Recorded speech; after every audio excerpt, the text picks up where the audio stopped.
Welcome to the Oral Surgery Fight Club podcast.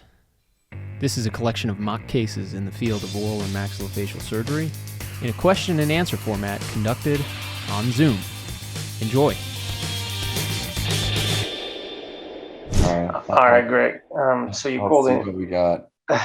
So you get a call from ER that there's a 35-year-old woman got in a car wreck. She was under straight driver 4 hours ago, injected from a car, found on the side of the road, GCS of 8. She was intubated in the field, and she arrived to ER. So when you come in, what you want to do? So this is a patient that has had like a ATLS workup, like pan scan everything, or am I like assessing this patient on the spot? Yeah, it's kind of, you're new to this hospital, so you kind of do a little bit of your own kind of background, just kind of check on everything, make sure everything's good. So what would be your ATLS assessment of this patient? So this patient, I mean, they're always secure, presumably, if they intubate the patient in the field. Good. And yes, she's oral intubated. On a vent, like. Yeah, breathing and oxygenating well. Okay. Well, this patient needs, it's a high velocity injury, so they need a chest x-ray, they need head maxillofacial CT, as well as like evaluation of like extremities for any injury as well. So that's like, the ABCDE, like exposure, make sure there's no other wounds or anything like that. Okay. So you do your primary survey. So she's intubated orally, she's in vent oxygenation, her heart rate and blood pressure within normal limits. Her neurostatus is GCS of 8. As per report in the field, she has C-spine collar on, and she has multiple abrasions on upper extremities. What will be your secondary survey? So, specifically for our region now, like I said, the patient needs a head CT due to the mechanism of the injury, but also a maxillofacial CT.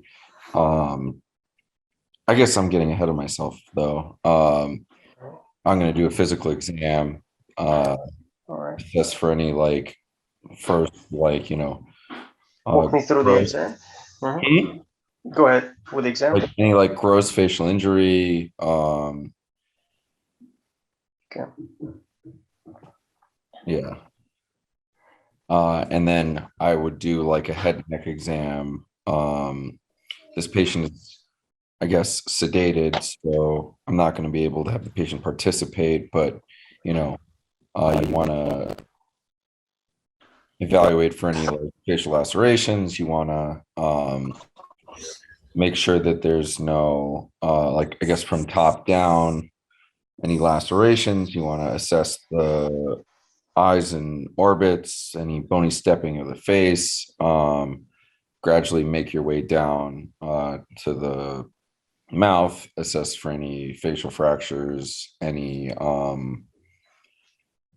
dental injury, any segmental mobility of the maxilla or mandible, any lost teeth, any intraoral lacerations. What would be your eye exam? So on a patient that's sedated, I mainly want to assess for, pupillary reflexes, any exophthalmos, any increased intraocular pressure on one side or the other. Otherwise, the patient's not going to be able to cooperate. So when you shine light in her, so basically, patient is oral intubated, like you said. There's 4 centimeter laceration in the middle of the forehead, 2 centimeter laceration on the right medial eyelid. The eyes have bilateral periorbital edema and chemosis. When you shine light in the right pupil, there's a direct response, and there's also a consensual response if you shine in the left. The left pupil does not have direct response, but responds if you shine on the contralateral side. The ear exam is grossly normal. there's some nasal crepitus and some fluid coming out of the nose on the left side. And oral exam, this midline step off, and see collar in place. Given her eye exam, what do you think is going on? And there's some disruption Go ahead. in the I guess the sensory pathway there, so that clearly motor is intact, but because you're getting the other side, so there's I guess an afferent pupillary defect. Afferent. Okay. What is the reflex arc of the pupil reflex? I don't know. All right. So, what are your concerns about her fluid coming out of the nose? I mean, of course, it could always be like rhinorrhea, but in this sort of patient, you're concerned for potentially a CSF leak due to high velocity trauma, but you would need to evaluate that further. How do you evaluate for CSF leak? So immediately you can either test it with a halo test, or you can check the I guess the sugar and chloride content of it, and then a couple days you can also get a an assay. Was it beta transferrin? Okay. If it was CSF fluid, what would be the glucose and chloride in comparison to serum? So I want to say the glucose would be higher and the chloride would be lower than serum. Say it again. The glucose would be higher and the chloride would be lower than serum, I think. Okay. All right. And what other one last eye exam you can do on this unconscious patient? I mean, you can do a force duction. Okay. Good. So you get a CT scan with a reconstruction. You see. Can you describe the injuries that you see?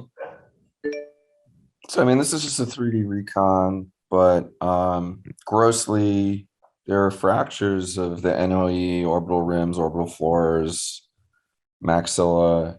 I mean, I can't definitively say there's a Lefort fracture without further views, but what views would you need to determine if there's a true Lefort fracture? I mean, I would need cuts of the scan to check the pterygoid plates to see if it's a continuous fracture. Okay. You have some slices through the scan. Describe what you see. Oh, so this is anterior posterior table frontal sinus fracture. Okay. Next. Nasal bone fracture. Maybe it's hard to see on one cut here. I mean, anything else besides the nasal bone fracture here? I mean, there's like a piriform, like maxillary sinus wall depressed fracture there that I guess is probably part of like a bigger constellation of fractures, but okay. Is there another name to describe all the constellation of these fractures?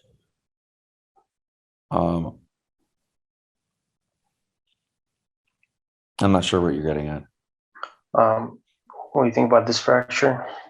That's a mandibular symphysis fracture. Okay. And this is the final cut that you get? Bilateral displaced condylar neck fractures. Okay. So you're preparing to take this patient operating room. You want to talk to the family. They're saying, well, she's so young and beautiful. She's going to be beautiful again after you guys are done with her. What do you communicate to the family? It's part of your consent. So, I mean, I think that in this sort of setting, the patient has a large laceration. You need to express to the family that while you will do everything you can to put things back where they came from and repair things, this is a traumatic incident, and things may not be perfect. Further revision may be necessary going forward. Cosmetic. Good. What other services would you consult with prior to taking a patient to OR, and what clearances you would obtain? So this is, now that the family is involved, I would actually find out how old the patient is and what medical problems they have. She had -4, she's 35. Okay. So this would be neurosurgery, optho, presumably the other like C-spine and such are cleared. What else would you talk to neurosurgery about besides the C collar? Well, the CSF and the anterior posterior tibal fracture. Okay. Would you talk to ophthalmology? Yes.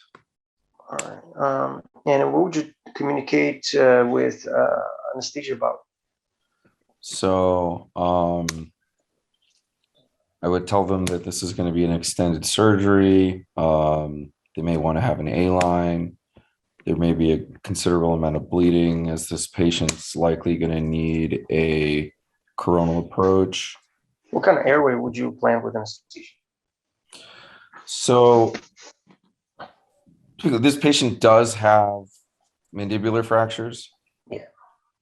Okay, because some of the imaging. Okay, anyway, this patient needs to be trached likely because they're going to need prolonged intermaxillary fixation. So, and if the neurosurgeon doesn't allow C collar off, it's in the way of trach, what other options do you have for airway? You can do a trach with the C collar, but otherwise, you could theoretically do a submental intubation, but that also is in the way of the C collar. All right. So once you're in the operating room, your patient is submentally intubated, prepped and draped. What's your sequence of procedure? I don't think I had enough of a consistent view of what is wrong with the patient to. You want to see the slices again? Yeah, because that patient, this image doesn't have a frontal sinus. So this has a frontal sinus. She has frontal sinus. Okay. This is all her images. Okay. And that's a complete Lefort fracture? No, there's not a complete Lefort fracture. Okay. So, either way, I think you need to set the occlusion first in these kind of patients. So I would start with the mandible. I think you need to plate one of the condyles at least to set your vertical, and plate. Which fracture would you address first, symphysis or condyle? The symphysis. Okay. So I think that one would be best approached from a transcervical approach, and the condyle with a preauricular approach. Would you reduce, fixate both condyles? Approach. You only need to do one. So I would probably just do one. They're relatively high. So maybe I would do, I think, the right side because it's slightly lower. Okay. What are absolute criteria for opening subcondylar fractures? Absolute criteria. So if it's in the middle cranial fossa, if you can't get an occlusion, if it's dislocated medially, which maybe this left side actually looks like. So maybe I would also address the left side, or just address the left side. Okay. So your mandible is reduced and fixated in symphysis in the right subcondylar region, and you're able to get a good occlusion. Will be the next steps for this patient. So I would then, if the it's not a true Lefort fracture and the maxilla wasn't fractured, I would address I would open up the rest of the fractures. So do the bicoronal for the frontal sinus, and then What classification of NOE fractures do you know? so there's Mikhail Markowitz, which basically assesses the attachment of the mediocanthal tendon. I'm not sure I really saw enough in this imaging to really assess it. How would you test for what type of Markowitz classification NOE fracture? You can do a bowstring test to see if it's a volst or not. How do you? So you pull on the lower lid with your finger over the medial canthus. Bowstring test. Sorry? Go ahead. I think I might have answered it while you were asking it, but you want to place traction on the lower lid while your finger is on the medial canthal tendon to see if it's still attached. Gotcha. You discovered that there's no attachment of medial canthal tendon. So it's either so what class would be? like a 2 or 3, depending on the size of the fragment that it's attached to. Or So how would you repair that? so if it's a fragment that can be reapproximated with the tendon intact, you just do that. And if not, you have to use some sort of way to secure it posteriorly and superiorly to keep the right vector. Sometimes you can use like intercanthal wiring or, a variety of other methods. Can you describe exact intercanthal wiring you use? So you can basically take a special type of drill that has a little hole in it, and you pass the wire through it so that you can drill through and get the wire to pass through so that you can then attach that wire to your canthus and secure it. What's the path of your wire from the medial canthus? Where is it leading to? I don't know. All right. So you do your transnasal wiring, reduce your NOE, fixate NOE fractures. You then talk to neurosurgery, the determination of the sinus, but they advise you to check your nasopharyngeal duct patency. How would you do that? You would first evaluate on the CT scan, see if there's any like gross bony fragments that might be blocking the outflow tract. But intraoperatively, you can either use like a fluorescein or like you can use propofol, methylene blue to see if by squirting it into the sinus with the patient's head elevated a little bit, if it flows into the nose. And if you can't get anything, then it's probably blocked. So in your at the end of the test, you realize it's blocked. What would be the next step? So then these patients are indicated for a obliteration of the sinus. And I think from a posterior table standpoint, this patient doesn't necessarily need to be cranialized. So you would basically just be removing the mucosa both grossly by shredding it out, and then you'd have to abrade the bone to remove any crypts, mucosal crypts, and then you can either leave it empty, you can pack it with fat, alloplast, you can use pericranium, etc. What kind of alloplast do you use? I don't use alloplast personally, but you can use like a hydroxyapatite cement or something like that. So you obliterate your nasopharyngeal ducts appropriately. Then you notice that all the nasal bones that you're trying to put together are severely comminuted and it cannot be reduced to maintain the shape of nasal vault, what are your options to reconstruct that nasal vault at this point? So at this point, you probably want to use some sort of autogenous block graft. You have a bicoronal flap raised, so I think the simplest is to take